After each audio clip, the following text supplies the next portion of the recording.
As the season draws to a close, we find ourselves here at the Hockenheimring for the final round of Friday Night Primetime featuring the iR-04 for the Formula iR-04 Challenge. Hello, everyone. My name is DJ Clark, joined as always here in the booth by Zach Sweeney. And Zach, we were talking before the broadcast, but there are fewer venues that are more perfectly suited to hold a season finale than this Hockenheimring. Yeah, absolutely. Some people, hate the changes that happen to it. Some people prefer the classics. But honestly, my experience of this circuit and in these cars as well, it is absolutely phenomenal. You couldn't really ask for a better venue. Of course, we had Silverstone last week. That was a fantastic race. I'm going to have to put my British bias aside for just a moment because this track is just absolutely sensational. And, the bar is very much high. Looking at the schedule we've had for the last 12 weeks, DJ, the bar is very, very high. So Hockenheimring, perfect way to end the season. Indeed, a perfect way to end the season, and there you can see the whole 12-week season that we have been through, some absolutely incredible tracks that we have been able to visit. But as for today, all sights will focus here on Germany as we are underway right now for qualifying, an 8-minute qualifying session, solo qualifying, 2 laps for these drivers to be able to set their best times. And, well, one of the things that we're going to have to be talking about over the course of the race, and indeed during qualifying, is this is a modern FIA Grade 1 circuit, so plenty of paved runoff. I've got to think off tracks are going to be a little bit something that drivers are going to have to watch out for over the course of this qualifying session. Absolutely, especially through turn 1. It's one of those corners that you want to take so quickly, but you get it just marginally wrong, and you are running very, very wide as well. To look out for is the penultimate corner as well. That's very easy to just, again, go slightly wide, and that is an off-track straight away. But around Hockenheim, the track limits are relatively lenient, so you can get away with quite a bit, but as you say, there is a lot of runoff to rely on. Not quite so much for this Mobil 1 curve, and there is still quite a lot of this circuit that will punish you if you make a mistake. And there we saw Josh Poulain, the number 2 driver, almost running afoul of that coming out of Mobil 1. One of the fastest corners on the track. Very, very difficult to get right as we now follow him here as he works his way through the south curve, the penultimate corner and the final corner on the track. Some time starting to get down on the board. Poulain going a little bit wide there out of the final corner. Your top 5 as of right now. Poulain, although, is able to keep everything together and keep that on the top of the charts. It looks like Poulain, Corona, Peugeot, Arvidsson, and Blakely, your top 5. Yeah, absolutely, and it is all about just settling into a rhythm, especially in these iR-04s. It's all about getting those tyres up to temperature, so expect the first lap to be just, in a sense, a slightly faster out lap, just to get those tyres up into temperature, and then on that second lap, you can absolutely send it, but that first lap, that's going to be very, very crucial, because if you bottom that second lap, you're going to be starting right at the back. And even though it is relatively easy to pass around here, I don't think drivers are really going to want to be starting at the back of the field. Definitely a little bit more important to be able to try to get their way forward. We follow Will Redford here, looking like he is sporting those Delta Sport colors as he works his way through the Sachs curve right now. A cambered corner, deceptively slow. You think you can carry a lot more speed through that corner than you actually can. Yeah, absolutely, and especially going in as well, the brakes are very sensitive in these cars, and yeah, it's very, very easy to just get a lock up. And again, as you say, you want to use that banking because you think, oh, it's banked, I can carry so much speed through because the banking is just going to pin this car. Nope, you get on that throttle just slightly too early, and you are going to meet that gravel trap on the right-hand side. And yeah, again, even if you lock up going into it, it's not just the exit you got to watch out for as well, because that gravel trap on the outside, as soon as you dip just even one wheel onto that, you are just a passenger. Exactly, and you've got to be very, very careful of those gravel traps as we watch Pepe Marti right here coming out of the hairpin down into the Mercedes Arena section. This is going to be an area, I think, where we see a little bit of unexpected passing. Definitely coming out of the hairpin, working their way down through this area. It's a good area for side-by-side, and it's a great area for fight back as drivers come on out. You'd be surprised how powerful that slipstream is between the exit of the hairpin and that run towards Mercedes. You can get such a good drive and just look up the inside, even around the outside. It's fantastic for side-by-side action. And that right-hander just after is easily flat out, even on the outside in these cars. So it really does promote some fantastic side-by-side action, and certainly will be no stranger to that today, because this track in general promotes side-by-side action. So certainly cannot wait for this race, especially considering how close the grid is as it stands. McIntyre and not separated by 1,000th of a second. Indeed, and the top 10 drivers right now separated by just over a second as a whole. As We watch Will Redford there working his way through the Sachs curve, trying to get that speed here. A tricky little bit of fiddly part of the track. Always difficult to try to go. You don't want to run too wide there. Get yourself out onto the drag strip. We saw a couple of years ago what can happen, just how slick that can be. But here comes Redford coming across the line. What is the number 3 machine going to be able to do? It looks like that lap going to be invalidated, so not able to get a time. Will Redford going to be starting from the back of the field. It looks like Seb Knopes, though, up into P2. Yeah, and that is just how easy it is. I'm going to presume that off-track came at that penultimate corner with the drag strip, as you said, because he ran just very slightly wide, got his wheel onto that sausage curb, and the car just, similar to like a skateboard as you go over a metal bar or something, just essentially just lifted up off the ground. He was a passenger. On board with Pepe Marti at the moment, he was the race winner last time out at Silverstone, returning this time out and is only P7. So yeah, you know, we've seen before how certain drivers can have success in the past and carry that forward for the rest of the season. Pepe Marti, not even inside the top 5 at the moment.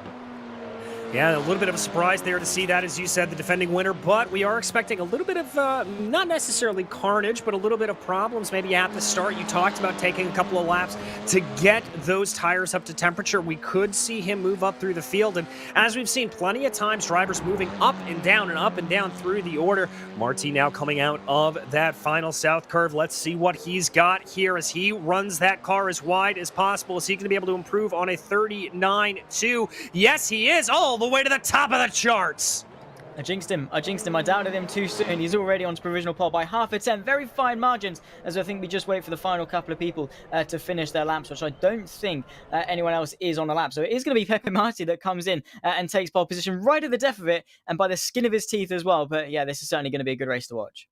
Yes, it is, and let's run you through that qualifying grid right now, if we can. It is going to be Pepe Marti on the top of the charts, followed by Josh Poulain. Seb Knopes will be in P3, followed by William McIntyre. Those top 4, very, very good to keep an eye on. Matt Caruna will be in P5, followed by Enzo Peugeot in P6. P7 is going to be Isaac Arvidsson with Alexis Vico. There behind them, Lucas Blakely and Setsi Nakara will be in 10th. 11th place will be Liam McNeely, followed by Agostinho Carreno, and then Maxime Dumoulin, Rasmus Larsen, Ricardo Sika, Ethan Oring, Max Muir, and Andrej Mergic. They're lining up in P18. P19 will be Joshua Wilson, followed by Johan Stolt, J.M. Gomez, Nicholas Ernst, Will Redford. They're not able to set a time, and Daniel Morphy will round out the back of your 24-car grid. A full grid here today, and that could lead to some absolutely fantastic action, I have to think, on track.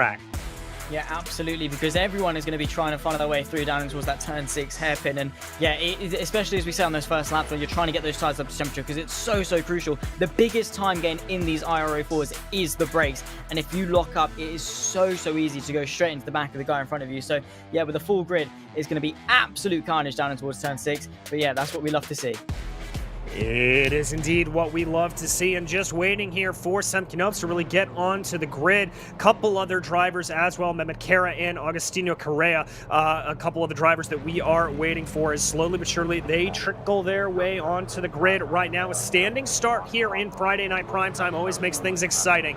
As we continue to wait here, looks like the only car we are waiting for is Joshua Wilson, and I see him on the grid right now, so that means we are ready to watch the lights, and here they come. 2, 3, 4, 5, and there go the lights. We are racing in Hockenheim. It's a good start there from Pepe Marti as he tries to get away. An even better start in the back from Seb Knopes as he tries to get his way up into P2, and he's successfully unable to hold on to that position. Yeah, Pepe Marti, unfortunately, I think falling back just a little bit in that number 5. You can see the number 2 already going offensive, and just look at the gravel of cars already down in towards turn 2. They're 3 abreast on that run. Lock up from the car on the outside, going to go the long way round. Very easy to do, but they're still 3 abreast on this run. They're losing so much time to the top 2 who are now able to break away. That is a big off a little bit further back. That's the number 19. Not entirely sure who that is, but that is just how it is. That's Lucas Blakely going off in the number 10. And well, even some of the best can make mistakes sometimes. Yes, they can, and that car definitely getting airborne as they go up front. It looks like Seb Knopes not looking, trying to make a pass there, but a big gaggle of cars in the back. Everybody trying to sort themselves out. It's 3 wide coming down through the hairpin. More cars around. I see Sika, Arvidsson, Kara maybe off as well. Yeah, such carnage. We knew it was going to happen down in towards turn 6, and just look at them, how they try to get going, but our attention turns back to the top two between Poulain and Nopjes as they go wide through Arena. That's going to allow Nopjes just to get up the inside, maybe put some pressure on that run towards the Mobile 1 curve, get underneath them perhaps, but it seems that Poulain just about manages to edge in front. But look at that train, Karuna, McIntyre, McCarthy, and Peugeot all just nose to tail trying to get back onto the back of this top two, and once again Poulain going wide, the pressure is on. Yes, it is, and a little bit of an off there from Poulain, and that is not only going to check up Sem, but it is also going to bring Karuna, McIntyre, and Marty, that train, a little bit closer. They're going to have to be very, very close to try to go along here. Another car off in the back, that is Mehmet Kara, it looks like, waiting to rejoin in the rest of the field. We're going to go back and check out a replay of exactly what happened to Blakely here at the beginning of the race. Yeah, absolutely, Lucas Blakely in that number 10, taking it nice and easy on the right-hand side. You can just see that 12, launching one to the inside. I think Lucas just got caught up just a little bit, and then just look at the gaggle of cars. I think just tagged on the inside. These cars are so sensitive, and that very easily could have been a lot worse. I think he's lucky to still be in this race. He seems relatively unscathed, but yeah, just that rhythm, that I guess the confidence in the car as well will be knocked out of that, so he will certainly be affected by it. If there's anyone that can get back into the swing of things, it's certainly Lucas Blakely. Yes, it is, but we've got to focus back in on that battle for the lead as Sem and Josh Poulain continue to ride very, very close to one another. Looks like Matt Karuna able to close in a little bit more there as they go down through the Spitzkara and exit back out onto the straightaway. This is the area that you talked about. Very, very good to be able to try to get a little bit closer here as they come down through the Mercedes-Benz Arena section. That looked like Matt Karuna looking at a little bit of a look there on Sem Knops as they tried to get things going, but I'm not sure that if anything's going to happen. Look, a little bit of an attack there from Pepe Marti. Remember, your pole sitter currently down 3 positions. Yeah, absolutely. Usually it's pretty easy to consolidate your pole position, especially on the first couple laps, but it seems Pepe Marti just didn't get the run he would have wanted. Karuna all over the rear end of Nopjes, down in towards the inside of the Sachs curve, gets the car stopped. Very easy to just claim the corner, but you can see Nopjes going to try and go the long way around. This is going to invite Pepe Marti, our pole sitter, to nip himself up the inside, now side by side with Karuna towards the penultimate couple of corners. Unfortunately unable to fabricate a move, but meanwhile all this fighting is just allowing the number 2 of Poulain to branch away, and that is not what they want at all. They need the quickest car out in front and just absolutely barrel towards that race leader. Yes, it is, and that is going to be a little bit of a breathing room, as you said, for Josh Poulain. Pepe Marti setting the fastest lap of the race despite that dive down in there, trying to see what they can do. This big train starting to form. Crucially, Poulain only has a gap of about 0.6 of a second between himself and Karuna, so that is still going to be within the effective draft range. Yeah, absolutely. 6 is probably the optimal that you want because you need that slingshot effect as well. But just look at this train. We've got all the way down to McIntyre in P6. This is some absolutely sensational racing. But you can see Pepe Marti wants to eye up that move for P2. He certainly is one of the quickest over one lap. We saw that in qualifying. Unfortunately for us, in terms of action, we're not going to see him go for a move. But there goes the number 7. That's Peugeot going up the inside of Nopjes to get him into P4.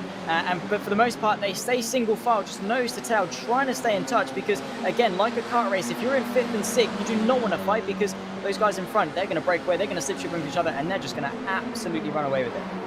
Yes, they do. You've got to try to keep that up, and as we see them exit out there, here comes Karuna trying to see a little bit of a move. A good over-under coming out of the Mercedes-Benz Arena section, really trying to push there. That's going to be him down to the inside, going into the Mobile 1 curve. That's not normally an area you see a lot of overtaking getting done, but I think he is at least going to try to pull it off going down into the Sachs curve. They continue to maintain side by side as they exit out of the Sachs curve. I have never seen action like this going through that sequence of corners, and that is Karuna on by.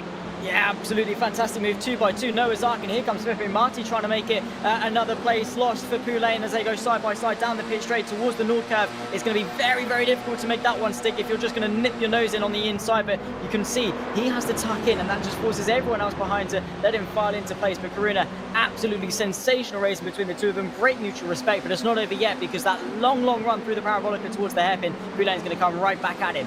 And that was McIntyre able to steal a place away from your former P2 holder of Sem Knops there as they go down into that long straightaway through the Parabolica, trying to pick up speed as much as possible. It's trying to see what it is. Almost a little bit of a bump draft there in the back, it looked like, from Sem, trying to pick up some speed. I don't know if I've ever seen that in the iR-04, but up front, here they come, Poulain and Karuna going at it. That's going to be Poulain trying to go around the long way. Doesn't look like it's going to hold off, and that may open up a little bit of an opportunity here for Pepe Marti. Yeah, that exit is going to be absolutely sensational, but Poulain has got the slipstream of Corona. You can see he just has to tuck in behind. Unfortunately, that quite got the good enough run, but here comes Poulain looking to the left-hand side of the Mercedes arena, gets the car stopped. This is going to invite Pepe Marti to use that open door. They're going to be 3 abreast on the exit, and now Peugeot is going to get involved as well, and there's just so much cars going on. Corona just about manages to consolidate that race lead. Poulain and Marti still side by side as they barrel their way towards the Mobil 1 curve. Peugeot sitting idle once again. Around the outside goes Poulain. Marti going to squeeze him off. He's into the gravel, and I think Peugeot is going to capitalise on that. Who's that round? No, it's Peugeot round, and that is absolute carnage. When you've got 6 cars, nose to tail, these things absolutely are going to happen. Exactly. Very, very close quarters racing right there. We go back to check out the replay here of exactly what happened to Enzo Peugeot as they go down into the corner. Looks like he just got a little bit squirrely, maybe tried to put the throttle down while he was on those raised curves there, and that just caused the car to spin around. Luckily, no damage to the car, and he'll find himself back into 6th. Yeah, that was a fantastic pirouette from Peugeot, just to let the car spin, bring it back round, point it the right way, and he can carry on, and he's only lost a couple of seconds. So the way these guys are fighting, he can certainly be back into the mix, so long as he doesn't succumb to the negative feedback loop that is these tyre temperatures. You know, they're very difficult to warm up, but once they're warmed up, if you spin, they're going to be very difficult to cool down. Here comes Marti once again, practically pushing Corona through the Parabolica. Corona already committing to the right-hand side to defend his position down in towards the hairpin. You can see Marti, though, got the slingshot, is about a nose ahead as they go towards the braking zone at the 100 board. You've got to just absolutely slam on the anchors. Corona, Marti side by side. You can see Marti going to go the long way around, bit of wheel banging between the two, and Marti's been forced wide. This might allow Poulain to get himself back into 2nd. Yes, I think it will, but that is going to be a hard ask as we ride on board with William McIntyre, who continues to work his way through the field. Looks like Marti's going to have to send it in deep down into the arena section. Almost contact there between himself and Poulain. Poulain has got to concede defeat there as they come back around, and that little bit of a lift up is going to allow for William McIntyre to come back through here as they continue to push, working down through the Mobil 1 curve. Everybody keep it together there. William McIntyre looking cleanest of all as they now dive down through the Sachs curve. Everybody running single file, and it's really the first time we've been able to say that for a good long while.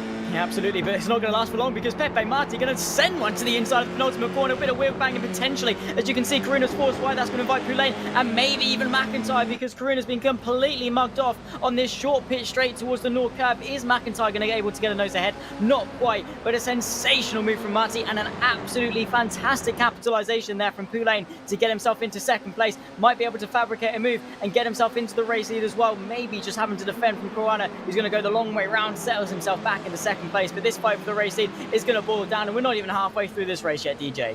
No, we are not, and a little bit of a mistake there from Pepe Marti coming out of the Eintracht Parabolica, as now you see here, this is going to be Corona trying to see what he can get. He's going to have that preferred line to the inside going down into the Spitzkehre. Who's going to be able to take the run out of the Parabolica? You can see there Peugeot lurking in the background. It looks like Marti's going to be able to take that move, forcing, or Coruna's going to be able to take that move, forcing Marti off very, very wide. Josh Poulain maybe trying to look at a little bit of an attack there, but in the back it's William McIntyre and Seb Knopf going side by side. I think Knopf is going to have to give up the ghost there a little bit, but he certainly doesn't look like he wants to. Trying to keep that aggressive attack going around the outside. He's going to have to fall back into line.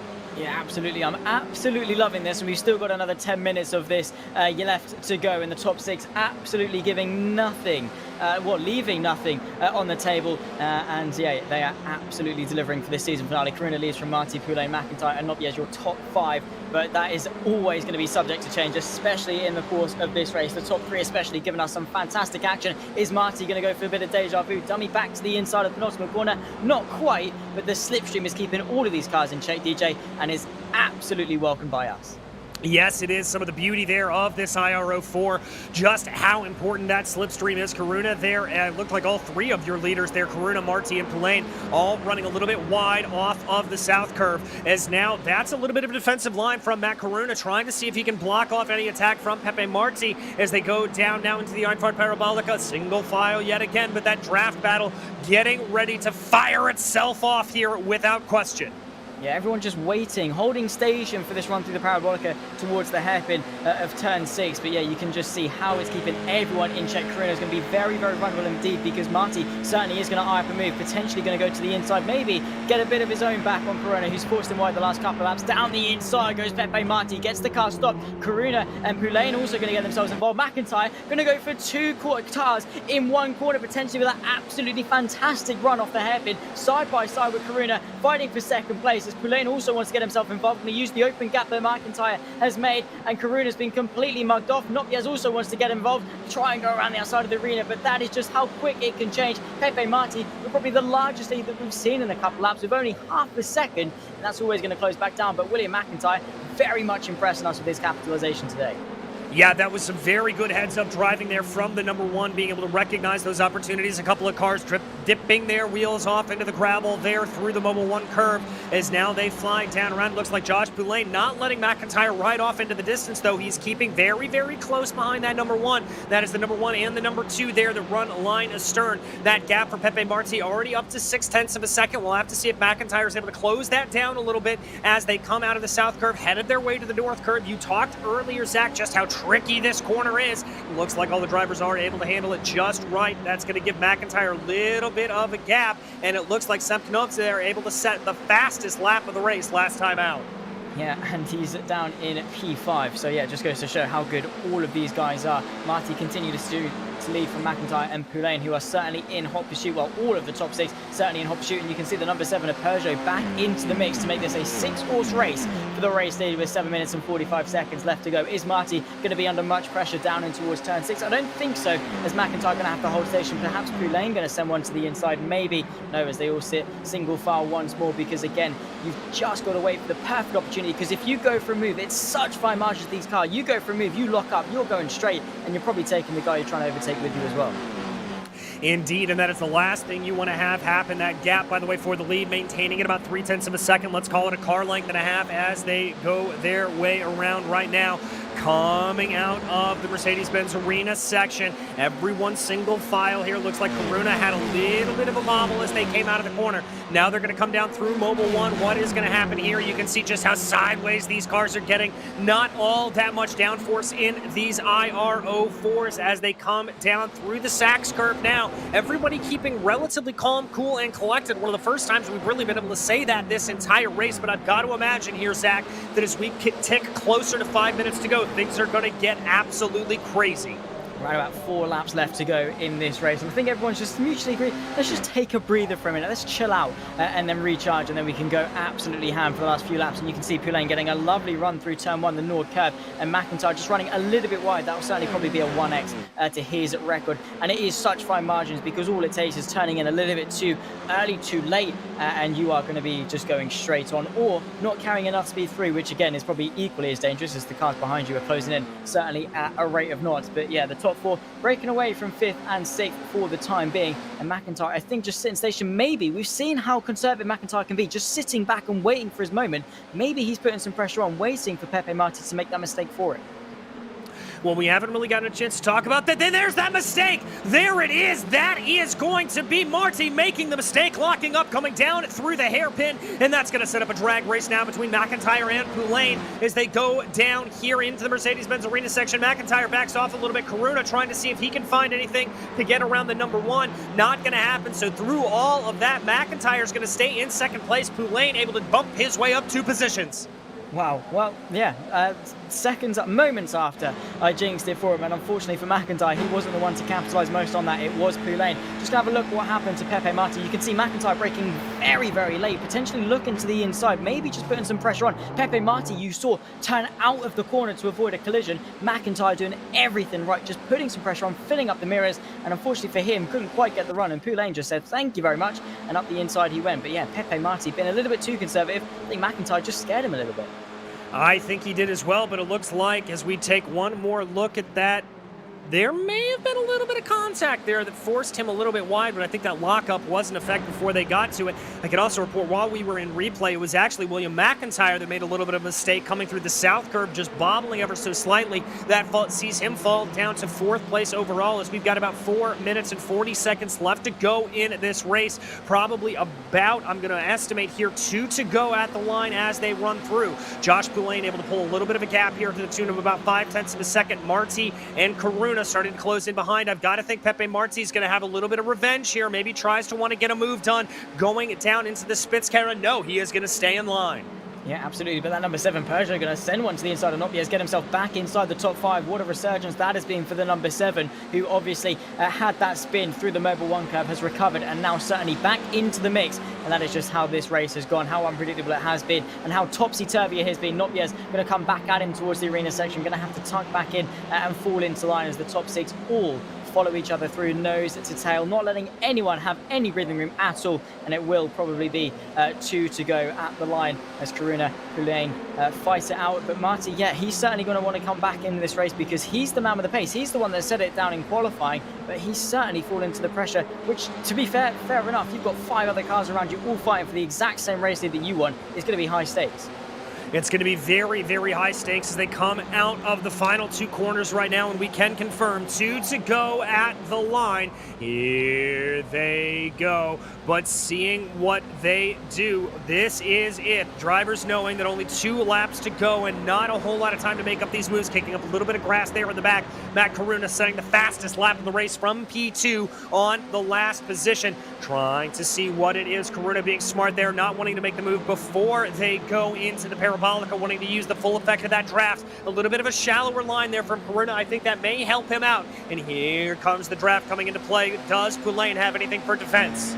Probably not, because he's going to be very, very vulnerable indeed. You can see probably just going to move it over to the middle of the track and let Karuna decide where he wants to go. But look at the slingshot from Pepe Marti. Are they going to all fall into line? I think so. No one really going for a move. Maybe waiting for that final lap dash when they then can't be counter-attacked, because if Karuna goes for the move now, Poulain's just going to come right back at him down towards arena, or even onto that final lap on that same run towards turn 6. So I think just staying conservative for the time being and just seeing how this one pans out. But you can see you're trying to put some pressure on Poulain, having to go defensive in towards the arena, keeping everyone nice and close, everyone bunched up. Yeah, this is certainly interesting because it's a risky game, because as the corners dwindle down, as the time dwindles down, you are running out of opportunities to make that work. Yes, you are, but I think these drivers know that that is the case, and it's a little bit like oval racing here at this point. You want to do a little bit of count back as it goes to try to find that time perfectly. Little bit of a lunge there from Pepe Marti, and we are getting confirmation right now that it will actually be 2 at the line now. Potentially this is going to be very, very close. We'll keep you up to date as they come around. Here they come, working their way down through the corner right now. And as they cross over the start-finish line, it is going to be 2 to go. 2 to go at the line. We got that a little bit wrong there as they go, but it is going to be very, very close to see what plays out. 2 laps to go, starting to count back a little bit, I think, for these drivers. Certainly not complaining that we get an extra lap of action here. Just about. It's only by a couple of seconds. Fine margins here for the season finale, week number 12 here at the Hockenheimring, and we are certainly being treated to an absolute belter of a race. Karuna putting some pressure on now, practically pushing Poulain through the Parabolica. In fact, nose to tail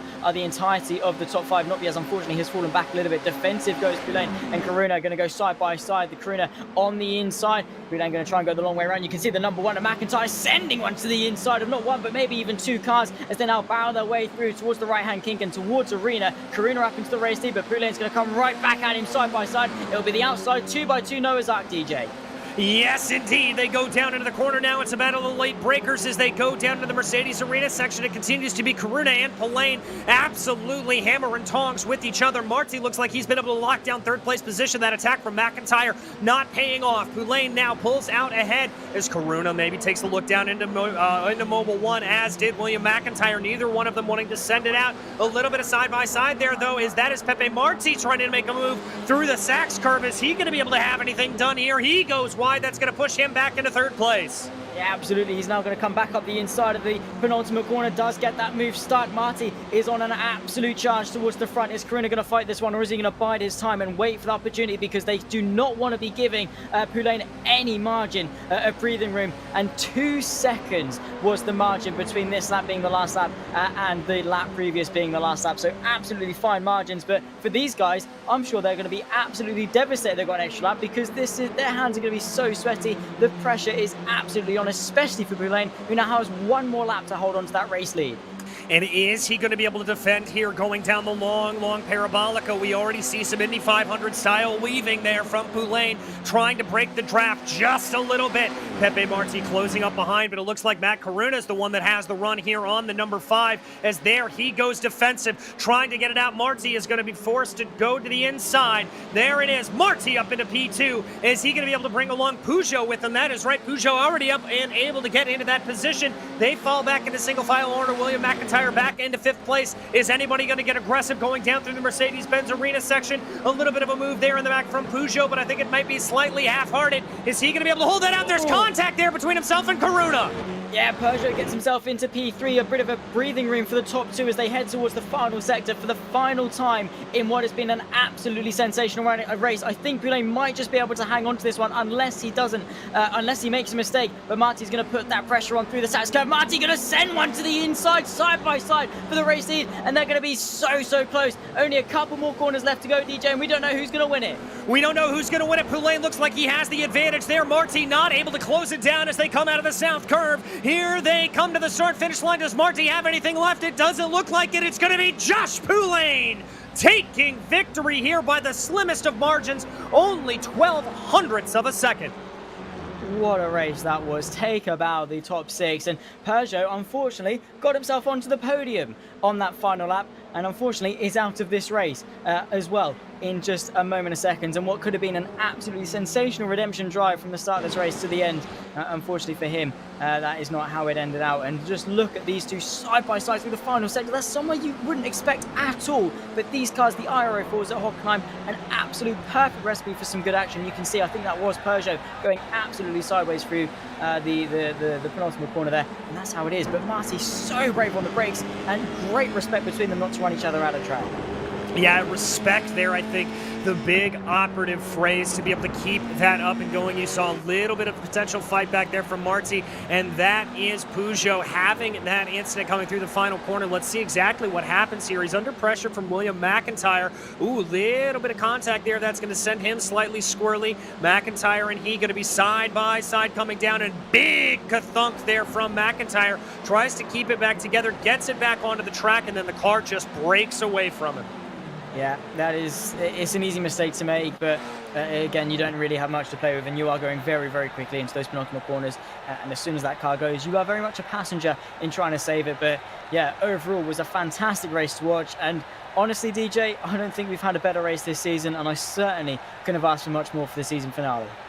Nor could I, and let's go ahead and run you through that final finishing order here, because it was a little bit of calamitous endings. It was Josh Poulain, Pepe Marti, and William McIntyre rounding out your podium here. Matt Karuna and Sam Knoves there in P5. Lucas Blakely able to recover up to P6 after that big incident we saw Lucas have earlier on. Johan Stolt and Isaac Arvidsson in 8th, with Setane Kara in 9th, and Andrzej Medrick in P10. 11th place was Ricardo Sica, followed by Ethan Oring, Alexis Vico in P13, Joshua Wilson 14th, with Daniel Morphy in 15th. 16th was J.M. Gomez, followed by Rasmus Larson, with Will Redford the last driver to finish on the lead lap. Enzo Peugeot was 1 lap down, taking a tow there after that big contact, and the rest of our drivers not finishing the race here today, unfortunately. A lot of carnage, Zach, but a lot of fantastic racing.